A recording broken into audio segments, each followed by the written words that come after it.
Hello everyone, welcome to my channel market movers. अभी हम लोग कल के लिए निफ्टी और बैंक निफ्टी का एनालिसिस देख लेते हैं। तो सबसे पहले एक बार निफ्टी का चार्ट देखते हैं। तो निफ्टी का चार्ट अगर हम देखेंगे तो कल हमारा यही डिस्कशन हुआ था, जो कि मैंने वीडियो में डाला था कि अगर निफ्टी फ्लैट खुलता है, हमारी क्लोजिंग प्राइस के आसपास खुलता है और खुलने के बाद कल का लो तोड़ देता है, तो वहाँ पर हम अपनी एक सेलिंग की पोजीशन बना सकते हैं। हमारा जो टारगेट होगा 16,150 से 16,120 के आसपास हमारा टारगेट होगा। तो अगर हम देखेंगे तो निफ्टी ओपन हुआ था 16,225 पे और खुलने के बाद आज कल लो तोड़ दिया था। 16,185 का जो लो था उसको तोड़ दिया। तो 16,180 के तोड़ने के बाद ये एक अच्छा मूव हमको तुरंत आते हुए दिखा था। करीब 16,117 का लो बनाया था। तो जिन्होंने भी इस पर ट्रेड किया होगा, ऑलमोस्ट हमको 60 पॉइंट्स कैप्चर देखने को मिले थे। तो जिन्होंने भी मेरे व्यू के हिसाब से अगर ट्रेड करके इसमें प्रॉफिट कमाया होगा तो प्लीज़ वीडियो को लाइक करिए एंड अपना फीडबैक एंड कमेंट ज़रूर डालिएगा। अभी हमारा कल का क्या व्यू होना चाहिए? देखिए, कल का व्यू के लिए सबसे पहले हम समझ लेते हैं कि हमारा रेजिस्टेंस कहाँ पर है। देखिए, अभी रेजिस्टेंस कल 16,400 के आसपास था इंट्राडे के बेसिस पे, बट अभी ये रेजिस्टेंस शिफ्ट होकर 16,300 पर हो गया इंट्राडे बेसिस पे। तो जब तक हमें कोई 15 मिनट्स की कैंडल इसके ऊपर क्लोजिंग नहीं मिलती है, तब तक हम लॉन्ग की पोजीशन नहीं बनाएंगे। और इनफैक्ट अगर मिलती भी है तो भी मैं बहुत नॉर्मल पोजीशन को थोड़ा सा पोजीशन साइज़ कम करके ही इसमें बाइंग की पोजीशन बनाऊंगा 16,350 एंड 16,400 के टारगेट्स के लिए।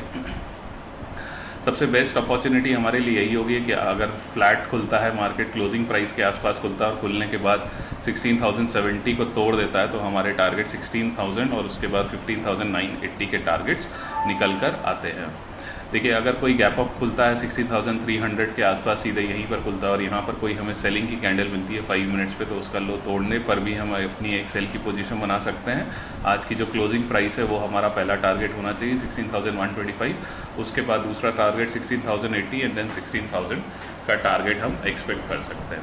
देखिए, सबसे बेस्ट ओपनिंग हमारे लिए यही होती है कि अगर फ्लैट खुलता है तभी हमको एक शार्प मूवमेंट देखने को मिलता है जैसे ही लो टूटता है। लेकिन अगर कहीं बीच में कहीं खुलता है तो मार्केट फिर क्या करता है कि ऊपर के जो लेवल्स हैं वहाँ पर भी रेजिस्टेंस फेस करता है और जो आज की क्लोजिंग है वहाँ पर सपोर्ट फेस करता है। तो मार्केट पूरे दिन एक जोन में रहता है या वोलेटाइल हो जाता है, और अगर उसके बाद लो भी तोड़ता है तो मोमेंटम इतना फास्ट नहीं आता, क्योंकि ऑलरेडी ऊपर से ये नीचे गिरते हुए आ रहा है।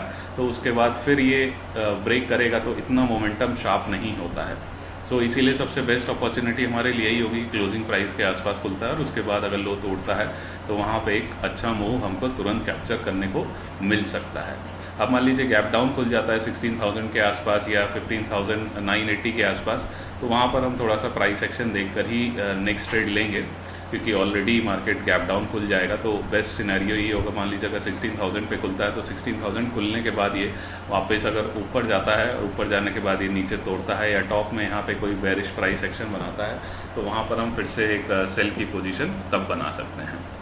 सो ये मेरा निफ्टी का व्यू है। अभी हम लोग बैंक निफ्टी का चार्ट देख लेते हैं। तो बैंक निफ्टी का अगर आप चार्ट देखोगे तो कल मेरा बैंक निफ्टी में यही व्यू था कि अगर क्लोजिंग प्राइस के आसपास खुलता है, क्लोजिंग प्राइस खुलने के बाद 34,100 का लेवल तोड़ देता है, जो कि कल का लो था, तो हम एक शार्प सेलिंग देखने को देख सकते हैं। और ये जो लेवल्स थे 33,950 से लेकर 34,000 तक के टारगेट्स हम इसमें एक्सपेक्ट करके चल सकते हैं। बट अगर देखेंगे बैंक निफ्टी जो ओपन हुआ था वो करीब 34,223 पे आसपास ओपन हुआ था और कल का लो इसने रिस्पेक्ट किया और उसके बाद ये पूरे दिन वोलेटाइल मूवमेंट देता रहा। देखिए, इसीलिए मैं बोलता हूँ कि हमारे लिए ओपनिंग प्राइस बहुत मैटर करती है। अगर मैंने यही बोला था कि अगर बीच में कहीं बैंक निफ्टी खुलेगा तो ऊपर के टाइम पे यहाँ पर रेजिस्टेंस फेस करेगा और नीचे यहाँ पे जो क्लोजिंग प्राइस होगी वहाँ पे सपोर्ट का रोल प्लेगा और मार्केट बैंक निफ्टी एक रेंज में ही रह सकता है। तो अगर जिन्होंने भी यहाँ पर बहुत बड़े ट्रेड्स या बहुत बड़े टारगेट के लिए अगर प्लान किया होगा तो उनके स्टॉप लॉस ज़रूर कटे होंगे, क्योंकि बैंक निफ्टी ने पूरे दिन डाउन साइड अप साइड एक रेंज बाउंड मोमेंटम हमको पूरे दिन दिया है।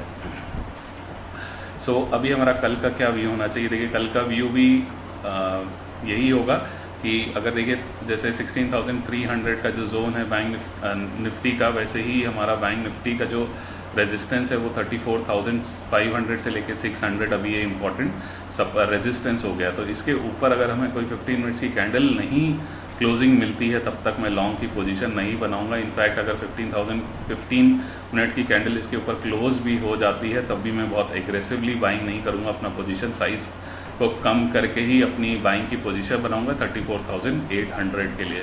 देखिए 34,800 बहुत इंपॉर्टेंट रेजिस्टेंस है, इसको ब्रेक करना बहुत ज़रूरी है अगर हमें थोड़ा सा पोजिशनली स्ट्रांग होना है बाइंग साइड के लिए। तो जब तक ये नहीं निकलता है पोजिशनली हम बाइंग साइड के लिए पोजीशन नहीं बना सकते, और इंट्राडे में भी हम थोड़ा सा लॉन्ग साइड की पोजीशन कम पोजीशन साइज पर ही लेके चल सकते हैं, बहुत एग्रेसिवली लॉन्ग पोजीशन लेके नहीं चल सकते।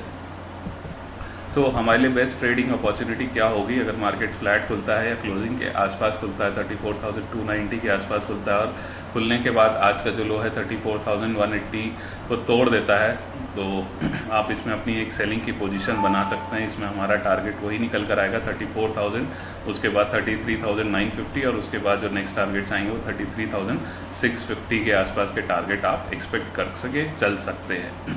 यहाँ पे अगर कोई गैप अप खुलता है तो यहाँ पर भी 34,600 के आसपास, तो अगर कोई सेलिंग कैंडल मिलती है 5 मिनट्स पे तो उसका लो अगर टूटता है तो वहाँ पर भी एक सेलिंग की पोजीशन बना सकते हैं। आज की जो क्लोजिंग प्राइस होगी वो हमारा पहला टारगेट होगा और उसके बाद नीचे के टारगेट्स खुल जाएंगे जो हमने डिस्कस किए हैं। अब मान लीजिए गैप डाउन खुल जाता है बहुत बड़ा, तो गैप डाउन के सिनारी में हम थोड़ा सा प्राइस एक्शन को वेट ही करेंगे, उसके बाद ही अपनी पोजीशन बनाएंगे। तो ये मेरा बाइंग निफ्टी का व्यू है। अभी कुछ स्टॉक्स देख लेते हैं जिसमें थोड़ा सा बाइंग की सिनेरियो बन रहा है, जो कि सबसे पहले अगर हम देखेंगे तो पेटीएम है। पेटीएम अगर आप देखोगे तो काफ़ी टाइम से इस जोन के अंदर था, अभी इसने यहाँ पे ब्रेकआउट दे दिया है, तो हम इसमें पेटीएम पे एक लॉन्ग की पोजीशन बना सकते हैं। हमारा जो स्टॉप लॉस होगा वो करीब करीब 549 के आसपास होगा और टारगेट हम 720 तक के एक्सपेक्ट करके चल सकते हैं। दूसरा स्टॉक है जोमेटो। जोमेटो में देखेंगे यहाँ पर भी एक अच्छा स्ट्रॉन्ग बेस फॉर्मेशन हुआ और स्ट्रॉन्ग बेस फॉर्मेशन के बाद हमको एक स्ट्रॉन्ग ब्रेकआउट मिला है। तो जोमेटो में भी आप अपनी बाइंग की पोजीशन बना सकते हैं 54 के स्टॉप लॉस के साथ। हमारा जो टारगेट होगा वो 70 और उसके बाद जो नेक्स्ट टारगेट आएगा वो 75 का होगा। तो ये दोनों स्टॉक में पोजिशनली बाइंग करके भी चल सकते हैं, बट थोड़ा सा भी पोजीशन साइज कम करके ही चलिएगा क्योंकि मार्केट का ट्रेंड अभी डाउन है। ये दोनों जो स्टॉक हैं ये थोड़ा सा मार्केट के अपोजिट चल रहे हैं, बट स्टिल आप अपनी पोजीशन थोड़ा सा जितना नॉर्मली बुलिश ट्रेंड में बाय करते हैं उससे थोड़ा सा आप अपनी पोजीशन कम करके बाय करें, और थोड़ा अगर हमको डिप मिल जाता है तो और भी हमारे लिए बेटर अपॉर्चुनिटी होगी। तो ये मेरा बैंक निफ्टी का व्यू है और ये दो स्टॉक पेटीएम और जोमेटो में है जिसमें आप लॉन्ग की पोजीशन बना के चल सकते हैं। तो ये मेरा वीडियो है जो अगर आप लोगों को अच्छा लगे तो प्लीज़ इसको लाइक करिए, शेयर करिए एंड सब्सक्राइब करिए। देखिए लाइक्स और व्यूज़ बहुत कम आ रहे हैं, अगर आप लोग थोड़ा सा ज़्यादा लाइक्स और व्यूज़ देंगे तो मेरे को भी मोटिवेशन मिलता है आगे ऐसे वीडियोस बनाने के लिए। और काफ़ी लोग मेरे के लिए स्टॉक्स बाइंग के लिए भी बोलते हैं, तो देखिए स्टॉक्स पोजिशनली बाई करने के लिए अभी राइट टाइम नहीं है क्योंकि मार्केट का ट्रेंड डाउन है। आने वाले टाइम पे हमको थोड़ा और भी करेक्शन मिल सकता है, बट वो हम लेवल के हिसाब से डिसाइड करेंगे।